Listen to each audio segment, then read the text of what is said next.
Communicating your internet marketing ideas, should you provide more content or less?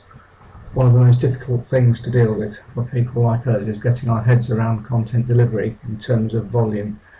And by that I mean it's potentially easy enough to come up with an idea that we'd like to communicate to our readers and prospects, but delivering it in a way that amounts to more than a single sentence or a single paragraph of information. When I talk volume, I mean the length of the content rather than the amount of content you're putting in terms of the amount of articles.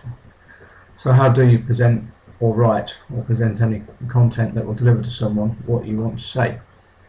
It's not easy to begin with, and it may pay to invest in some extra tutelage to get going in some additional skill sets. In my opinion, coaching can provide the personal and specific training that it's just not possible to get from the excellent but one-way context of communication that's provided through writing or recording content. Writing and recording content is absolutely fantastic, and it's a way to get your ideas out there, but irrespective, it's still not a one-to-one dialogue or conversation which can bring out so much more. However, you need to start somewhere. Everyone does, and that includes the experts. And because that starting point is, for example, what you're reading now and being presented within written context, being able to write down the information you have is quite a key skill. It's similar for recording content, and that's either verbally or visually. The amount of content you create is a matter of much debate, but popular feedback seems to suggest that more is better.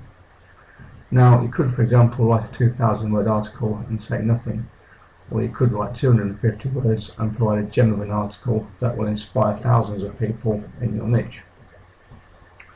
Obviously, if you can write a 2,000-word piece that provides a gem, then you're covered. This is such a vast plethora of opportunity for debate that there are no specific answers, and the only way you'll really get a grip of how to contribute is just to do it. Make mistakes and learn from them, and do that while you're live.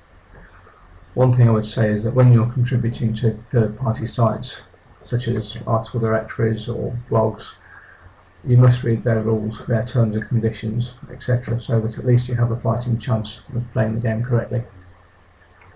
The caveat to this is you may find third-party sites do like longer articles for the simple reason that they can fill more empty space much more easily. And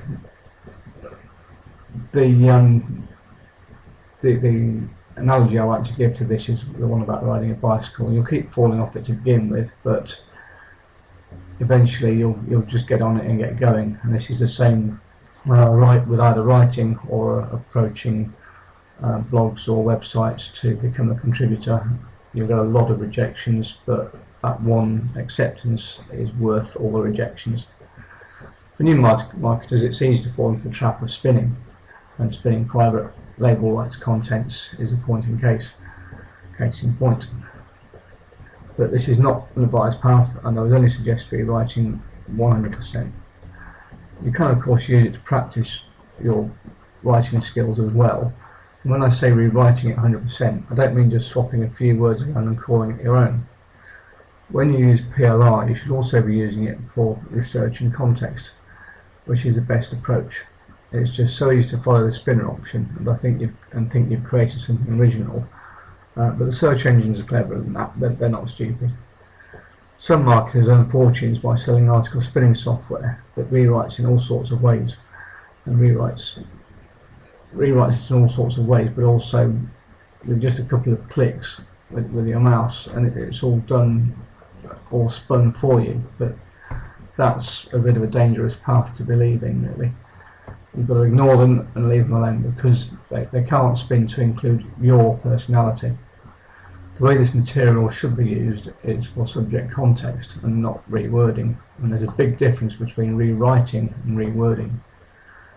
Yep, there are arguments and debates all over the place, all over the internet, but in my opinion, rewriting is fine, that's the way to do it, but rewording is not, because sooner or later the search engines will penalise you.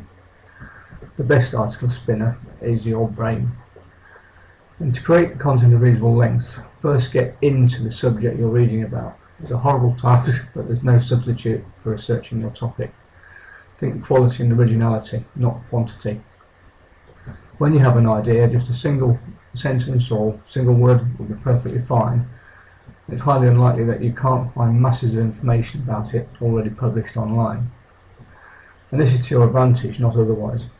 Consider the content that you find and that you read, and then analyse what you're reading and how you could present that information in a completely different way. And that is the art of article rewriting or content rewriting. Ultimately, there's no substitute for originality, and the SEs will give you credit for that. Remember that also your business is unique, and your aim is to surely create content that will reflect that purpose. So everything you create should be from your head and heart, no one else's.